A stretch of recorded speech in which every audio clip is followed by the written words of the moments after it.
Mana tradingda ham o'qiding, hech qanaqa bilim olmading, hamma yo'g'ingni yutqizding. Balki endi sen ham kurs ochib bolalar aldab soqalarsan, ustoz bo'lib. Kursni ochaman. Pullarni ko'paytirib beraman, odamlarni aldab investor kerak, pulni yig'ib chet elga ochib ketaman. Men unchalik demadim, o'zingdan qo'shmasan.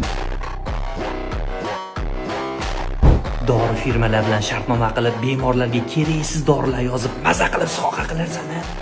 Bemorlarning boshi og'rib kelsa ham $1000 pulni ishlab, burun operatsiya qilaman. Endi nimaga sizlar o'zlaringdan qo'shaverasizlar?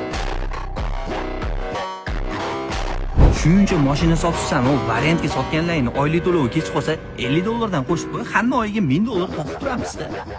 Agar $50, $100 qo'ysam, qiyinli bo'lib qoladi.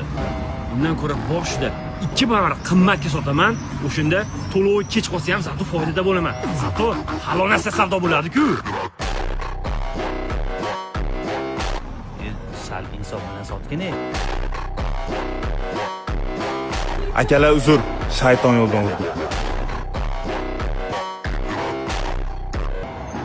Men nima qildim? Men birovga biror nima qildimmi? Pulimni kim olib qo'ydi?